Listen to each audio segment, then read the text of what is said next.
এটি একটি বিশেষ অনুষ্ঠান বলে আমি মনে করি। শুধু সম্পাদক নয়, সব সাংবাদিকদের পক্ষে কথা বলা হচ্ছে। কারণ যখনই আমরা সংবাদপত্রের কথা শুনি, তখন খালি দুটো প্রান্তের কথা আমরা শুনি। এক হচ্ছে সম্পাদক, তিনি হিরো বা তিনি ভিলেন, তিনি নির্যাতিত, তাকে কেন্দ্র করে সব খবর বের হয়। আর হচ্ছে তার প্রোডাক্ট অর্থাৎ সংবাদপত্র, যেটা আবার পুনঃপ্রকাশিত হয় বা হয় না, হলেও বিপদগ্রস্ত থাকে। কিন্তু এর মাঝখানে যে আপনারা যারা সাংবাদিক আছেন, radio, television, online, social media এবং ক্যামেরাম্যান, যারা সবাই আছেন, তাদের কথা সাধারণত আসে না। আজকে যে সবাই মিলে আপনারা যে একটা এখানে দেখতে পাচ্ছি যে সংবাদপত্র বাংলাদেশ সাংবাদিক কল্যাণ ট্রাস্ট নামে একটি ট্রাস্ট করেছেন। আমি এই ট্রাস্টের শুভযাত্রা এবং শুভকামনা করি এবং আশা করি সবাই যেন এই ট্রাস্টকে উপযুক্ত সহায়তা করবেন। আমি ধন্যবাদ জানাতে চাই বর্তমান সরকারকে, বিশেষত বর্তমান সরকারের অন্তর্বর্তী সরকারের উপদেষ্টা এবং এখানে যে সচিব আছেন তাকেও জানাতে চাই, কারণ তাদেরই নিরলস পরিশ্রমের ফলে বাংলাদেশের মিডিয়া এখন পৃথিবীতে 16 ধাপ উন্নত হয়েছে। এটা একটা বিশাল সংবাদ, কিন্তু আমাদের জন্য গৌরবের বিষয়। এবং আপনারা সম্মিলিতভাবে যে এই কাজটি সমাধান করতে পেরেছেন, আমি সেই জন্য ধন্যবাদ জানাতে চাই। আমি ধন্যবাদ জানাতে চাই কামাল আহমেদকে, যিনি একটি এই যে সংস্কার বিষয়ে তিনিও কিন্তু অক্লান্তভাবে পরিশ্রম করে চলছেন। আমার সৌভাগ্য, তার সঙ্গে আমার লন্ডনে পরিচয় হয়েছিল। তিনি লন্ডনের নিরুপদ্রব জীবন ছেড়ে এখানে সে সমস্যা কিন্তু জীবনে তিনি সমাধান করার চেষ্টা করেছেন এবং করছেন এবং সফল হবেন বলে আমি আশা করি। এরপরে আমি বলতে চাই যে সমস্ত পত্র আজকে কিন্তু এখন নির্যাতনের শিকার, খালি আগে যে বললাম শুধু সম্পাদকই নয়, তাদের পরিবার পরিজনের কথা আমাকে ভাবতে হয়।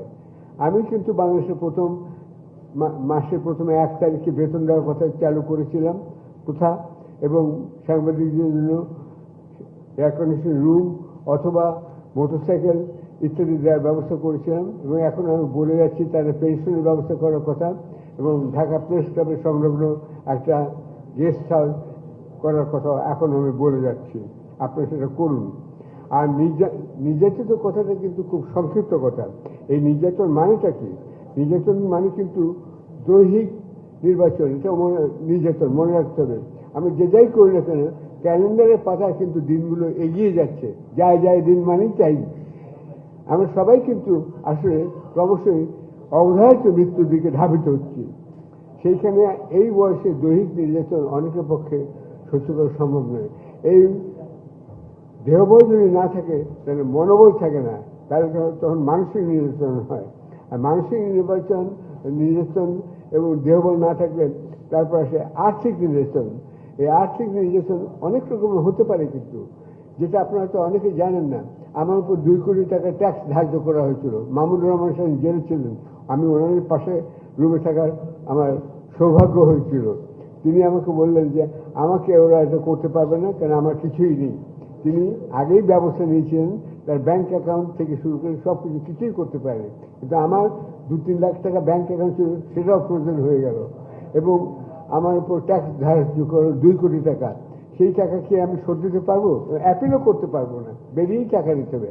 অর্থাৎ আমি যে বাসস্থান, যেটা আমার বাবা তৈরি করে দিয়েছিলেন, সেখান থেকে আমাকে উচ্ছেদ করার একটা প্রচেষ্টা ছিল আওয়ামী লীগ সরকারের, সেটা পারেনি। তার কারণ হচ্ছে আমার স্ত্রী একজন তালের রহমান, তিনিও একজন জন্মগত সূত্রে ফাইটার। তিনি ভাষা আন্দোলনেও জেল খেটেছিলেন, যদিও কিছু পদক এখনো পাননি। আচ্ছা, তিনি আমার জন্য অনেক চেষ্টা করেছেন। এবং ওই ভবনে, আমাদের ভবনেই কিন্তু আমেরিকা,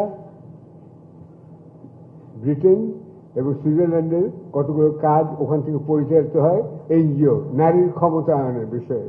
সেখানে সেই জন্যই হয়তো শেষ পর্যন্ত সেই আমাদের বাড়িটা হাসিনা গুড়িয়ে দেয়নি বা নিয়ে নেয়নি। যাই হোক, এখন আমি বলতে চাই যে সবাই একটু আগে বলেছেন অনেকে, এই যে মামলা চলছে, অ্যাটর্নি জেনারেল মতে প্রায় 7 লক্ষ মামলা এখনো ঝুলছে। এটা কিন্তু অনেক ক্ষেত্রে, বেশিরভাগ ক্ষেত্রে আমি মনে করি এটা বৈষম্যমূলক একটা রাজনীতি মামলাগুলো হচ্ছে। এখানে রাজনৈতিক এবং এই যে সাংবাদিকরা মামলার শিকার হয়েছেন, এই রাজনৈতিক মামলাগুলো এবং চক্রান্তমূলক মামলাগুলো যেগুলো আওয়ামী লীগ সরকার করেছে, সেগুলো আমি একটি নির্বাহী আদেশে একদিনে প্রত্যাহার করার জন্য বর্তমান সরকারের কাছে অনুরোধ জানাচ্ছি। এটা করা কিছুই নয়। তারা যখন অবৈধভাবে এইসব মামলাগুলো ঝুলিয়ে দিয়ে তাদের পরিবার পরিজনকে, একটু আগে উনি অনেক বলেছেন, আমি বুঝি তাদের কষ্ট, আদালতে যেতে হয়। আপনারা তো ঢাকায় থাকেন, তার ধরুন ঝিনাইদহ থেকে কেউ আসলো, বা ঝিকরগাছা বা বরিশাল থেকে কেউ আসলো, তারা ঢাকায় থাকবে কোথায়, কোন বাড়িতে থাকবে, কোথায় তাদের সদরঘাটে জজকোর্ট কোথায়, সেটাও জানা তার পক্ষে অসম্ভব এই যে মহিলাদের পক্ষে এবং তাদের আত্মীয় স্বজনের পক্ষে। ঢাকা তাদের কাছে একটা বিশাল একটা যানজটের শহর এবং এত লোকের শহর।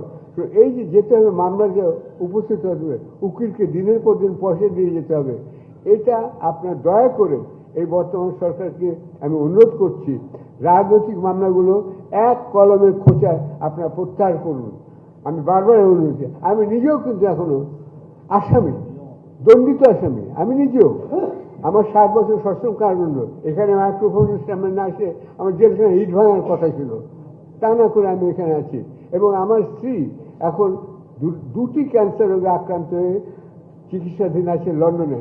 তার কাছে যা আমার 60 বছর বিবাহিত, 60 বছর তো মানুষ বাঁচি না, এত বছর আমরা একসঙ্গে ছিলাম এবং এখন আমি থাকতে চাই। আমি এসব মামলা ফেলে টেলে আমি লন্ডনে ইচ্ছে করে পালিয়েও যেতে পারি, যে আমি যাইনি। আমি এখানে এসেছি, সারাদিন একা থাকি এবং কাগজ অফিসে যাই, এসে আবার কাজ করি। স্ত্রীর সঙ্গে রোজ রাতে খবর নেই, সেও খবর নেয়। তা আমার তো তার এই যে চিকিৎসা চলছে, রেডিয়েশন নিতে হবে, আমার তো তার পাশে থাকা উচিত। সে কখনো বলেনি যে তুমি আসো, সে বলে তুমি মামলাগুলো অ্যাটেন্ড করে আসো। এই জন্য তার অনুমতি নিয়ে আমি লন্ডন থেকে 18 বছর নির্যাতিত, যার মধ্যে 8 বছর আমাকে নির্বাসিত থাকতে হচ্ছে এবং 1 মাস আমাকে নির্জন কারাবাসে থাকতে হচ্ছে।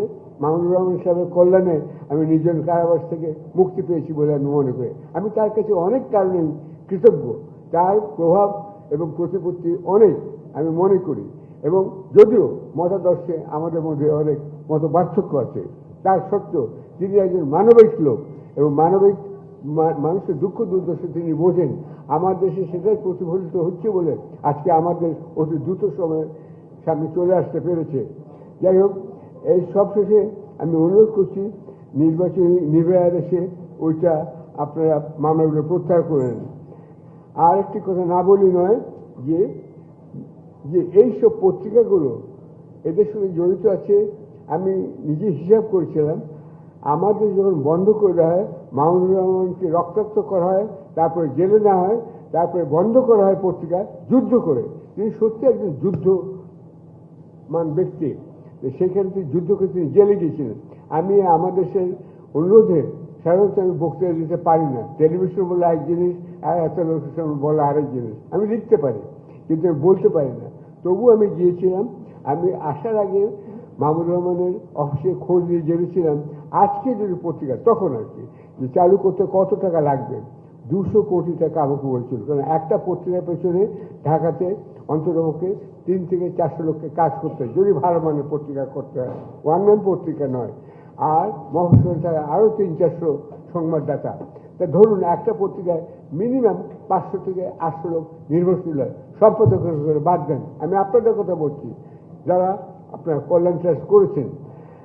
এই যে তাদের যে দুর্দশা, এটা দূর হতে পারে দুভাবে। একটা হচ্ছে কমার্শিয়াল বিজ্ঞাপন পেলে সেটা এখন দেশের অর্থনৈতিক অবস্থা সারা বিশ্ব জুড়ে খারাপ, এখানেও অবস্থা খারাপ। আওয়ামী লীগ আপনারা জানেন 76টা ব্যাংক করে গেছে, যখন বিএনপি আমাদের 16টা ব্যাংকও ছিল না। সাইফুর রহমান সাহেব অর্থমন্ত্রী, তিনি আমার পার্টনার ছিলেন, সিনিয়র পার্টনার আমরা দুজন ছিলাম। আমরা দুজনেই হতবাক হলাম দেখে যে আওয়ামী লীগ একের পর এক দিয়ে গেল আপনার 76টা ব্যাংক, যার ফলে দেশে আজকে এত মূল্যস্ফীতি, নিত্য প্রয়োজনীয় খাদ্যদ্রব্য, বাড়ি ভাড়া সব বেড়ে গেছে। এগুলো থেকে মুক্তি পেতে হলে তাদের নির্ভর করে, সাংবাদিকরা পত্রিকার উপর নির্ভর করেন। একটু আগে একজন বলছেন টাকা টাকা টাকা, টাকাটাই হচ্ছে আসল। এই সব যে আমরা সম্মেলন করছি, আমি খুশি হব এরপরে যদি উপস্থিত সাংবাদিকবৃন্দ একটুখানি নিশ্চয়তা পান যে মাসের শেষে তার টাকাটা পাবেন, টাকাটা পেলে তার স্কুলের ছেলেমেয়েদের খরচ হবে, তাদের সংসারের খরচ কীভাবে চলবে এবং তারা কিভাবে তারা সাংসারিক দৈনন্দিন ব্যয় নির্বাহ করবেন, এইটা তাদের জানতে হবে। সুতরাং টাকা টাকা টাকা, আমি ধন্যবাদ জানাতে চাই, বিশেষ ধন্যবাদ জানাতে চাই যিনি এই কথাগুলো বলেছেন। এইটাই হলো আসল কথা। আলটিমেটলি সাংবাদিকতা মানে তিনি যাচ্ছেন, হ্যাঁ তিনি লিখতে ভালোবাসেন, সংবাদ করতে ভালোবাসেন, কিন্তু তার তো প্রয়োজন পরিবারের জন্য টাকা। এই টাকার জন্য কমার্শিয়াল বিজ্ঞাপনের পথ এখন প্রায় রুদ্ধ হয়ে যাচ্ছে, আরও রুদ্ধ হবে। নির্ভর করতে হবে তাহলে ডিএফপির উপরে। এই ডিএফপি মিডিয়া লিস্টকে আমি বলছি সক্রিয় করুন, চালু করুন। যেসব সৎ ব্যক্তির অধীনে যেসব পত্রিকা চালিত হচ্ছে, যেগুলো সত্যি পত্রিকা, ওয়ান ম্যান পত্রিকা নয়, সেই সব পত্রিকাগুলোকে, এবং যারা জুলাই আগস্ট বিপ্লবের সময় ভালো ভূমিকা পালন করেছেন তাদেরকে আপনারা সাহায্য করুন, আর্থিকভাবে বিজ্ঞাপন দিয়ে সাহায্য করুন। কারণ একটা বিজ্ঞাপন পেয়ে সেটা আবার টাকা পেতে ঘরে আনতে পয়সা লাগে। একই কথা কমার্শিয়াল বিজ্ঞাপনের প্রযোজ্য, যে আপনারা দেখবেন যে বিজ্ঞাপন বেরোচ্ছে। আমার প্রশ্ন হলো, বিজ্ঞাপন তো বেরোলো পত্রিকায়, টাকাটা কি কখন আসবে? কখন আসবে? 6 মাস লেগে যায় টাকা পেতে। সুতরাং আর আজকে পত্রিকা পাঠকের সংখ্যা কমে গেছে, এটা আপনারা বুঝতে পারেন। সারা বিশ্বজুড়ে পত্রিকা পাঠকের সংখ্যা কমে যাচ্ছে। সান, গার্ডিয়ান, মিরর, এগুলো যারা মিলিয়ন বিক্রি হতো, সেই পত্রিকাগুলো এখন বলে দিয়েছে 1930 সালের পরে, 2030 সালের পরে সেই পত্রিকাগুলো আর বেরোবে না, এরকম অবস্থা। সুতরাং কমার্শিয়াল বিজ্ঞাপন নয়, এখন পত্রিকা বের করতে গেলে আমি সরকারের মিডিয়া লিস্টের সহযোগিতা আশু এবং বিনা বিলম্বে কামনা করছি। এতক্ষণ আমার কথা শোনার জন্য ধন্যবাদ।